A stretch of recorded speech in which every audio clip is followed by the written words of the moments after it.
네, 안녕하십니까. 서울대 지리학과 박정재입니다.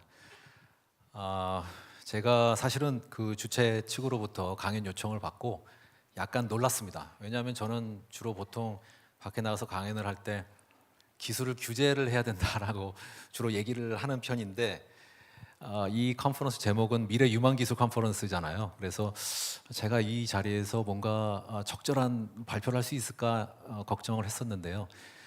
주최 측에서 뭔가 생각이 있으니까 저를 불렀을 거라고 생각을 하고, 평소에 제가 많이 하는 그런 얘기를 요약해서 한번 30분 동안 설명을 해드리려고 합니다. 제목은 인류세를 말하다, 기후변화와 생태계의 위기, 이렇게 잡아봤는데요.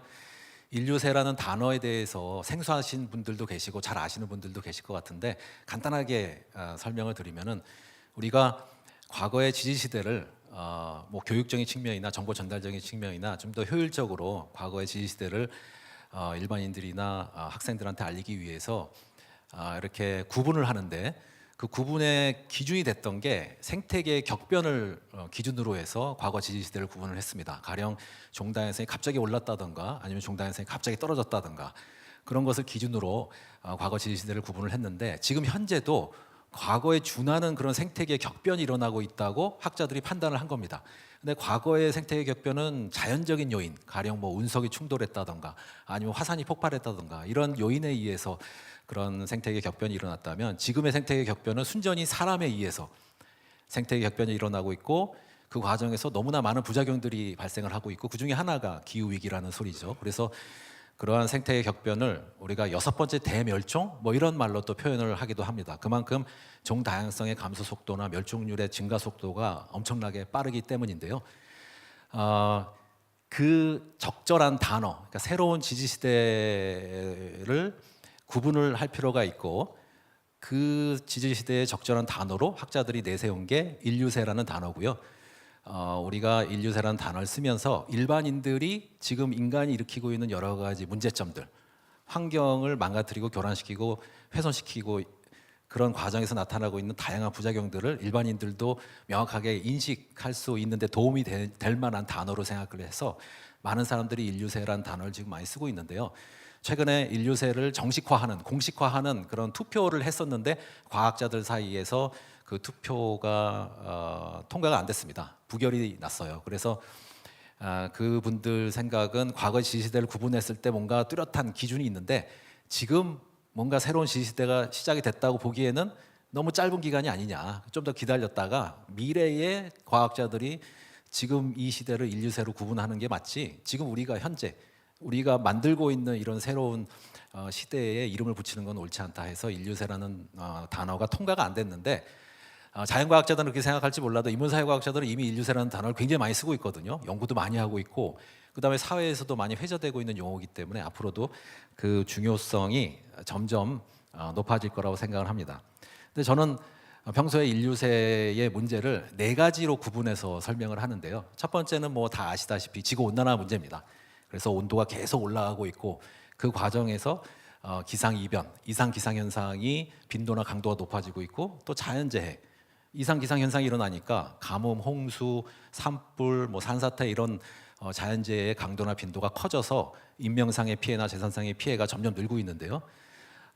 그러한 문제와 함께 또 물 부족, 식량 생산 감소, 생물종 다양성 감소 같은 여러 가지 환경 문제들이 동시다발적으로 일어나고 있습니다. 그래서 우리가 이거를 해결하기 위해서는 우선 이산화탄소 배출량을 감축을 해야 되는 게 우선적으로 해야 되는 일이고, 그 다음에 이미 지구 온난화는 막 진행이 되고 있고 앞으로도 진행될 가능성이 굉장히 높거든요. 물론 2050년까지 국가 수반들이 우리나라에서 탄소 중립으로 들어가겠다 약속은 다 했습니다만은, 그 2050년까지 약속을 지킬 거라고 생각하는 학자들은 많이 없습니다. 그리고 설사 기적같이 많은 국가들이 약속한 대로 2050년에 탄소 중립으로 들어간다 하더라도 이미 탄소가 너무 많이 방출이 됐기 때문에 2050년에 탄소 중립에 들어가는 국가가 많다 하더라도 지구 온난화의 속도는 계속 유지가 될 것이다라고 보고 있습니다. 굉장히 뭐 비관적인 전망이라고 볼 수가 있죠. 그 얘기는 우리가 이제 지구 온난화를 현실로 받아들이고 적응에도 힘을 써야 된다, 그런 얘기죠. 지금까지는 감축에 주로 재원을 투자했다면 이제부터는 적응에도, 적응 대책을 강구하는 일에도 재원을 투자해야 되는 그런 시기로 접어들었다라고 보고요.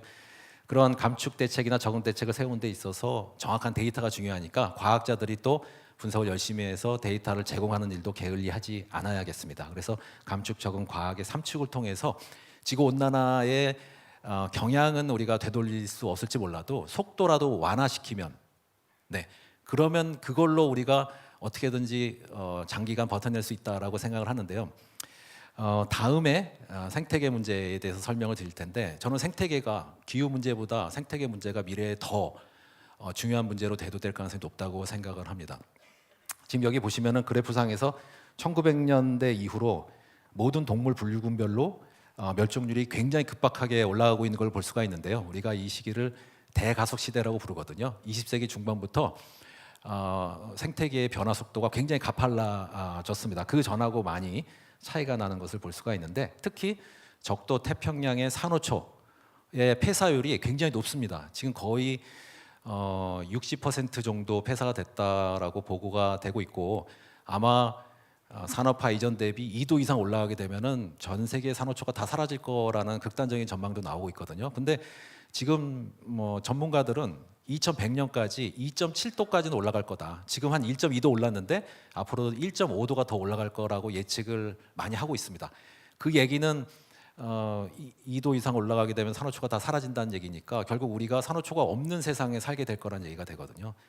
그래서 적도 태평양 산호초가 문제가 되고 있고, 그럼 적도에 산호초가 사라지는 게 우리랑 무슨 관계지? 이렇게 또 의구심을 가질 수가 있는데, 그게 그렇게 간단하게 볼 문제가 아닌 게, 사실 산호초는 그 자체로도 종 다양성이 높은 곳으로 중요하지만 그 산호초에서 살고 있는 다양한 해양 생물들이 있는데, 그 해양 생물들이 서식처로 있는 셈이 되는 것이기 때문에 해양 생태계의 종 다양성 감소 속도가 굉장히 빨라질 수가 있고, 그럼 생태계가 붕괴가 될 수가 있고, 우리 인간은 바다로부터 많은 식량을 얻고 있기 때문에 사람들한테 식량 위기로 바로 다가올 수가 있습니다. 그래서 우리가 먼 열대우림, 아마존의 열대우림이나 저 인도네시아의 보르네오 섬이나 또 적도의 산호초나 이런 먼 지역에 있는 생태계에도 관심을 가져야 되는 이유가 여기에 있는데요. 지구 생태계, 인간 사회 다 연결이 돼 있거든요. 그래서 한쪽에 문제가 생기면 그 여파가 다른 곳으로 다 전달이 됩니다. 네, 그걸 우리가 명확하게 인식을 하고 있어야 되고, 그래서 우리가 먼 지역, 다른 지역에서 일어나고 있는 여러 가지 환경 문제나 사회 문제에 관심을 가져야 되는 필요성이 거기에 있는 것이죠. 근데 안타깝게도 우리가 파리 협정 이후로 많은 국가들이 모여서 약속을 하고 우리가 이제부터 정말로 잘해보자 모여서 합의를 했지만, 지금 지구 온난화 속도는 더 빨라지고 있습니다. 네, 아이러니하게도 2016년 이후로 지구의 대기의 그 온도 증가 속도는 더 빨라지고 있고, 그 얘기는 지구의 탄소 농도가 증가하는 속도도 더 빨라지고 있습니다. 비선형적으로 증가하고 있어요. 그러니까 파리 협정이 지금까지는 전혀 영향을 못 주고 있다라는 얘기죠. 막 그 약속은 열심히 했습니다만은, 그 이유는 결국 그 밑에 기후 정의 문제가 깔려 있거든요. 지금 결국은 기후 문제나 생태계 문제를 일으켰던 장본인은 유럽의 그런 백인 남성들이라고 볼 수가 있는데, 그 유럽이나 미국은 사실은 기후 변화에 그렇게 큰 타격을 입을 만한 국가가 아닙니다. 위도가 높은 곳에 위치하고 있기 때문에. 그런데 지금 현재도 이산화탄소 배출량도 적고 과거에도 이산화탄소 배출량이 크지 않았던 저희도 국가들이 지구 온난화의 피해를 즉각적으로 입고 있거든요. 해수면 상승이나 온도 상승이나 가뭄 피해 이런 것들 때문에. 그러니까 억울할 수밖에 없는 거죠. 자기는 책임질 일을 하지 않았는데, 책임질 일을 한 장본인들은 그냥 이렇게 물론 말은 하지만 열심히 그 해결을 위해서 열심히 나서는 것 같지는 않고, 그 기후 변화의 피해는 우리가 그 기후 변화를 저지르지도 않은 우리가 그거를 피해를 입고 있으니까 상당히 억울하겠죠. 불만이 막 팽배해지고 있는 거죠. 네, 앞으로 이러한 기후 정의 문제 점점 더 심각해질 거고, 그것 때문에 지금 해결이 점점 더 어려워지고 비관적인 그런 전망들이 많이 나오고 있는 이유도 그런 기후 정의 문제 때문에 그렇다라고 생각하시면 될 것 같습니다. 근데 제가 생태계를 강조한 이유는 결국은 이 생태계 문제가 중요한데도 불구하고 기후 위기에 비해서 주목받지 못하고 있어요. 왜냐하면 지구 온난화는 막 온도가 눈금이 올라가는 게 보이고, 온난화가 진행되면 진행될수록 기상이변의 빈도나 강도가 높아지고 있고 자연재해의 강도도 커지고 있거든요. 그래서 우리가 직접 경험한 사람들로부터 얘기를 들을 수도 있고 뭐 신문이나 TV 뉴스에서도 볼 수 있고, 그러니까 온도 상승이 상당히 위험한 거구나라는 것을 아는데 생태계 종다양성이 감소하고 그다음에 또 멸종률이 높아지는 거에 대해서 우리가 과연 저게 뭐가 문제라는 거지? 그런 생각을 가질 수가 있습니다. 도대체 우리한테 무슨 위기로 다가온다는 거지? 이렇게 의구심을 가질 수가 있거든요. 근데 아까도 얘기했지만 식량 위기가 인간한테 찾아올 수가 있고, 그보다 더 중요한 거는 생태계가 망가진 상태에서는 기후 문제를 해결하는 게 불가능에 가깝다고 저는 생각을 합니다.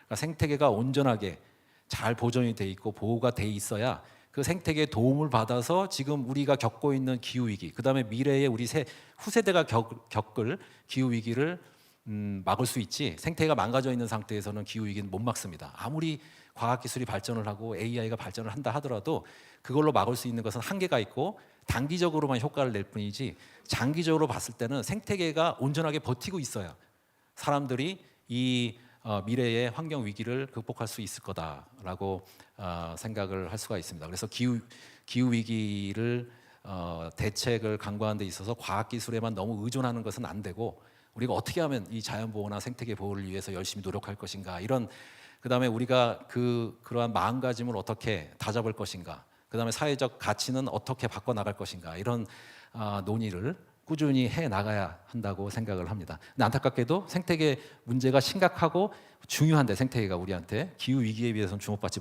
못하고 있다라고 생각을 합니다.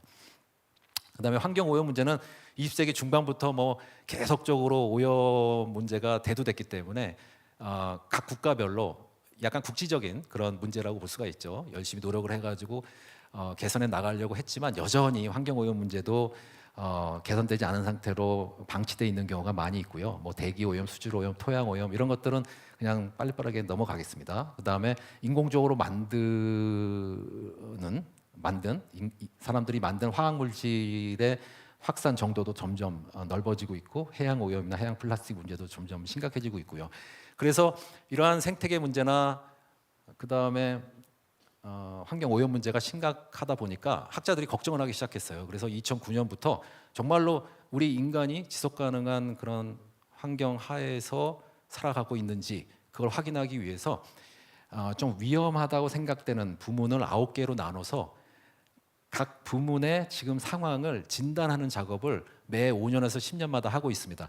우리가 그거를 행성 경계라고 보통 얘기를 하는데요. 플래니터리 바운더리스라고 얘기를 하는데요.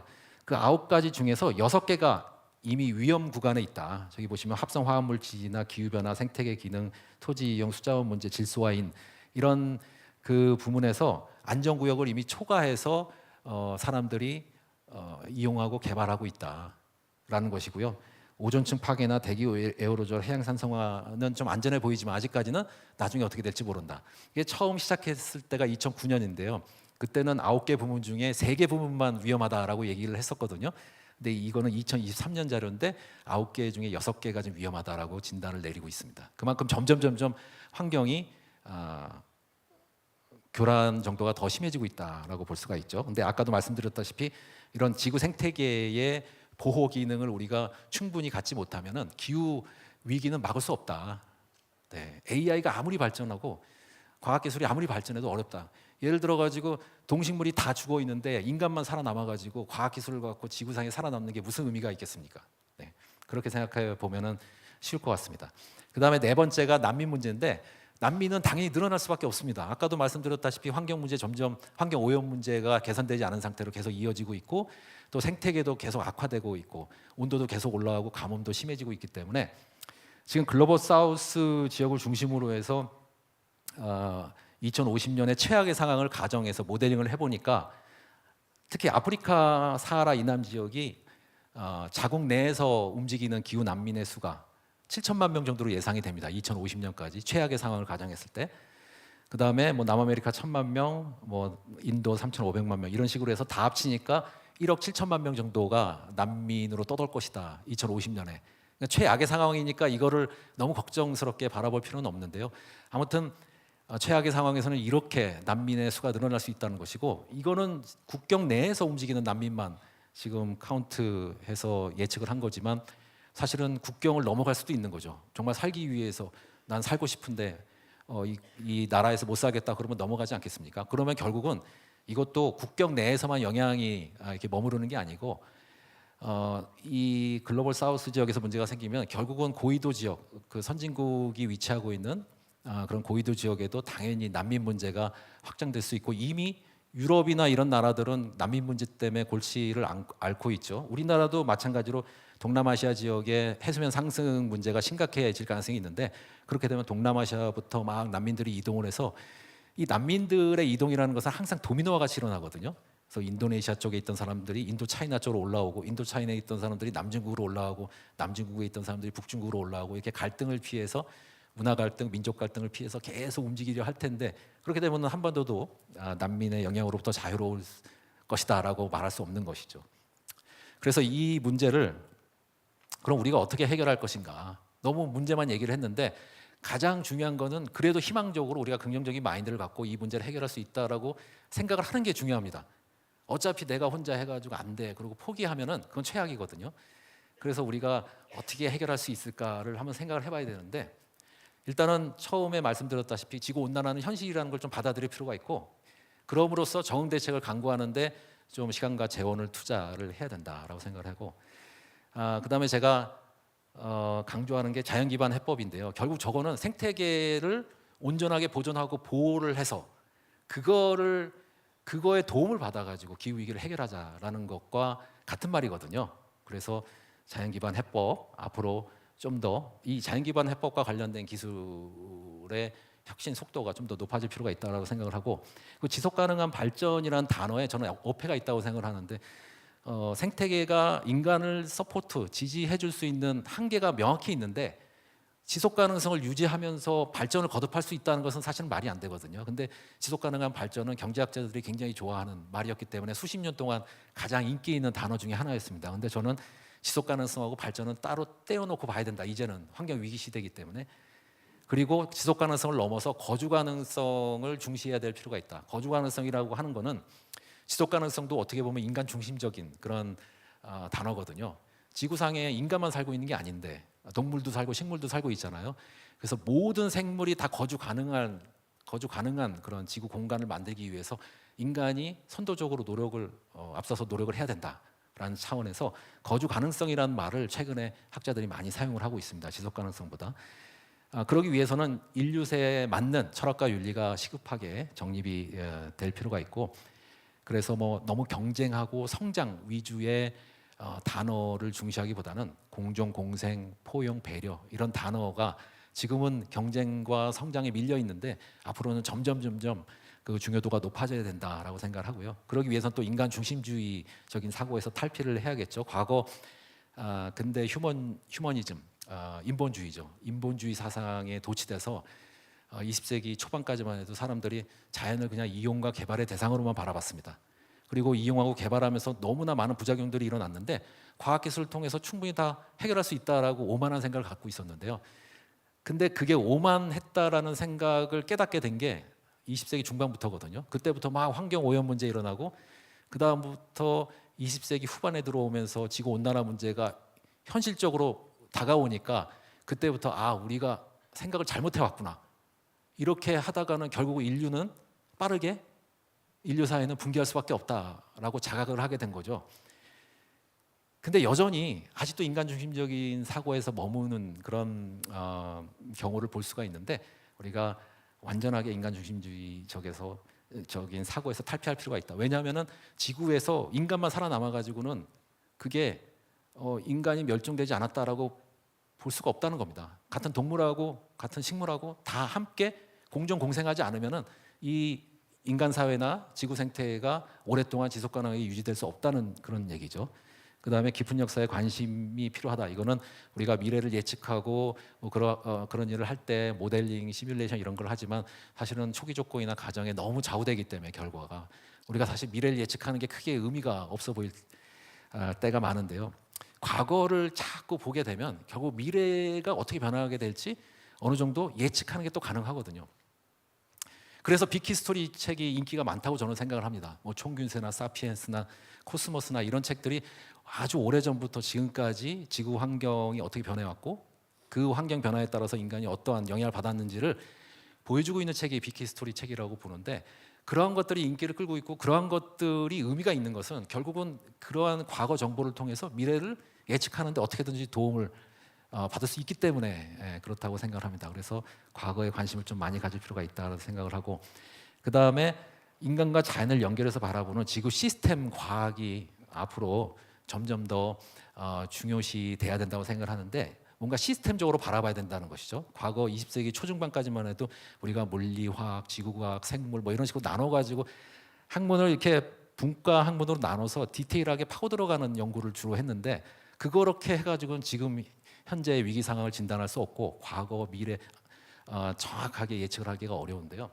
중요한 거는 그러한 구성 요소들 간에 어떠한 피드백이 있느냐, 그 피드백에 초점을 맞춰서 연구를 해야 된다는 겁니다.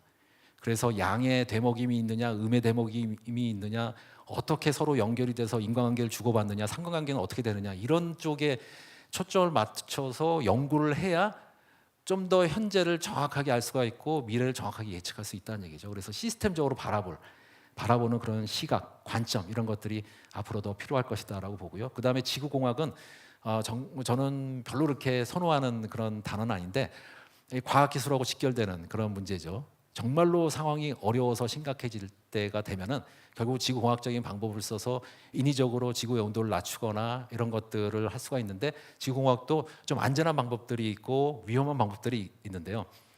안전한 것들은 뭐 써도 되겠죠. 예를 들어서 탄소 포집을 해서 저장을 한다든가, 아니면은 또 뭐가 있을까요? 뭐 그런 것들은 좀 안전한데, 그 다음에 대용량 배터리 장치 뭐 이런 것들 만들어 가지고 우리가 재생에너지 이렇게 효율적으로 활용할 때 쓴다든가 이런 것들은 상당히 중요한 지구공학적 방법이라고 생각을 하는데, 예를 들어 성층권에 뭐 황산 에어로졸 막을 만들어 가지고 지구의 온도를 떨어뜨린다든가, 아니면 바다에다 이렇게 철 성분을 뿌려 가지고 인위적으로 광합성량을 늘려서 지구의 온도를 떨어뜨린다든가, 이런 것들은 생태계에 어떠한 영향을 미칠지 알 수가 없기 때문에 상당히 위험한 방법이거든요. 근데 이거를 연구를 하다 보면은 한번 해보고 싶은 마음이 과학자들한테는 다 있습니다.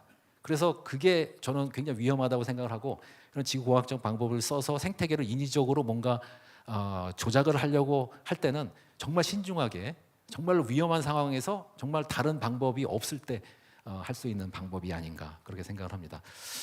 한 6분 남았는데 정리를 하자면은 이 다음부터 나오는 것들은 지금 방금 제가 설명한 내용을 약간 좀 더 자세하게 그런 설명한 슬라이드들인데요. 이 좀 더 시스템적으로 봐야 된다는 것이죠. 과거에는 이렇게 대기, 해양, 빙하, 지형, 산림, 식생 이런 것들을 따로따로 디테일하게 파고 들어가는 연구를 했는데, 그것보다는 어떻게 서로 영향을 주고받는지에 초점을 맞춰서 공부를 해야 좀 더 정확하게 현 상황을 이해할 수 있다는 겁니다. 최근에는 이런 자연환경뿐만 아니고 여기다 더해서 인간사회 요소를 더 더해가지고 사람들이 식생에 어떠한 영향을 미치고, 또 지형에 어떠한 영향을 미치고, 그 다음에 바다에 어떠한 영향을 미치고, 그게 또 어떻게 다시 상호작용을 하는지, 이런 쪽에 초점을 맞춰서 연구하는 학자들이 굉장히 늘고 있습니다. 그런 학자들이 늘면서 좀 더 정확하게 우리가 현 상황을 파악할 수 있는 것이죠.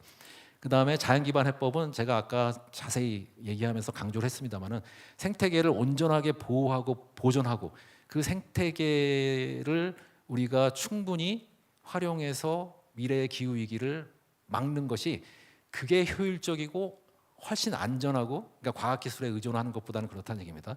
안전하고 그다음에 장기적으로 지속 가능하다라고 말씀드릴 수 있을 것 같아요. 여러 가지 방법들이 있는데 뭐 그냥 넘어가겠습니다.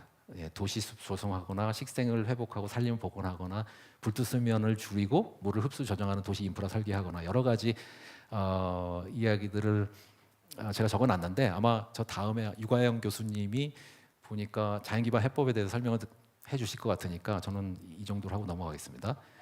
근데 최근에 제가 또 쓰고 있는 책이 있는데 거기서 제가 이 내용을 다뤘는데요. 우리나라 그 가치관에 저는 자연기반 해법이 녹아 있다고 생각을 하거든요. 그러니까 생각 자체에 그게 문화하고도 관계가 있고 전통하고도 관계가 있다고 생각을 하는데, 지금 저 오른쪽 사진을 보시면은 베르사유 정원의 분수입니다. 지금 보시면 중력을 무시하고 자연을 정복하고자 하는 욕구가 드러나는 그런 정원의 모습이다라고 저는 표현을 하는데, 제가 얘기한 건 아니고요. 그 전에 이미 많은 문화 관련해서 공부한 학자분들이 그렇게 얘기를 했는데요.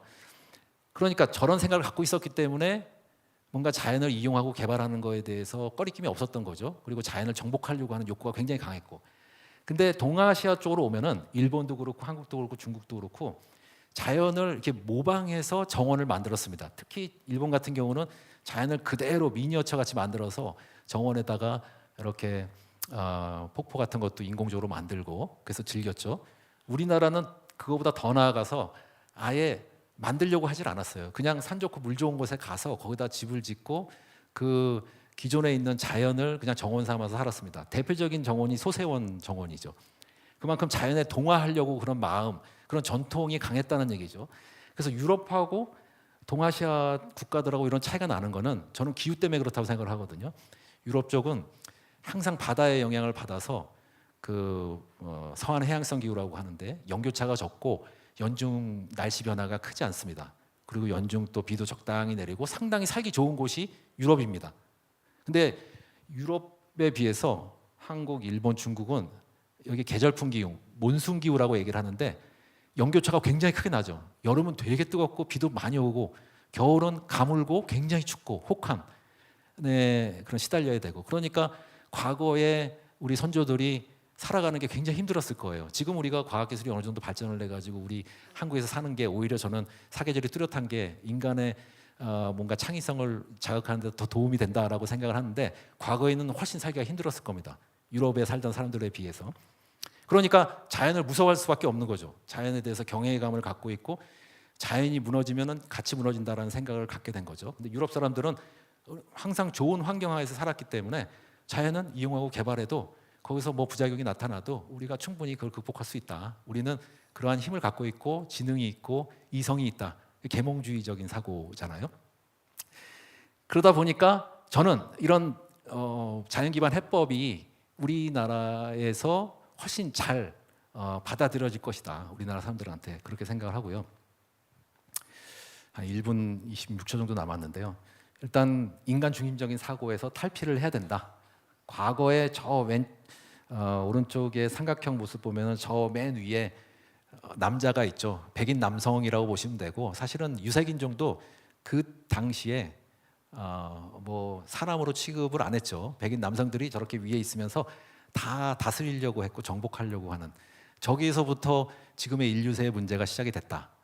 결국 대항해 시대 막 돌아다니면서 플랜테이션 농장 만들면서 생태계 다 망가뜨리고 그 과정에서 돈을 벌어서 그 자본을 토대로 해서 산업혁명을 일으키고, 그러면서 지구의 대기 조성이 다 바뀌었고요. 그리고 나서 뭐 인구가 증가하고 그러면서 환경 파괴, 생태계 파괴가 속도가 높아졌죠. 근데 지금 저런 식으로 살면은 오랫동안 버틸 수 없다라는 얘기고요. 지구 생태계건 인간 사회건 오른쪽에 저렇게 동그랗게 모든 동식물하고 사람이 다 똑같은 비중이다, 이렇게 생각을 하면서 공존하고 공생의 가치를 높여야 된다라는 겁니다. 그래서 저렇게 인간을 제외한 나머지 동식물들이 다 온전하게 버티고 있어야, 그래야 인간도 살아남을 수 있다라는 것이죠. 그 다음에 이게 제가 지구공학적 방법이 상당히 위험할 수 있다고 보는 게요. 성층권의 에어로졸 막을 인공적으로 만드는 그런 모습을 그린 그림이거든요. 근데 사실은 저게 자연적으로 화산이 폭발이 일어나면 화산에서 이산화황이라는 물질이 나와서 그 이산화황이 대기 중에 수증기랑 결합을 해서 황산 에어로졸 막이 만들어지면서 과거에 화산이 폭발할 때마다 지구의 온도는 떨어졌습니다.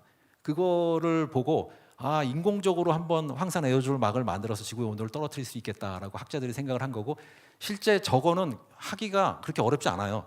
기구를 띄운 다음에 그냥 이산화황 입자를 성층권에 뿌리면 됩니다. 그러면은 황산 에어로졸 막이 만들어져 가지고 지구로 들어온 태양 복사 에너지량이 줄어들면서 지구의 온도가 떨어뜨릴 수가 있거든요. 근데 저게 상당히 문제가 커질 수가 있는 게, 온도는 떨어지더라도 지역별로 순학적인 변화가 다르게 나타날 수가 있다는 것이죠.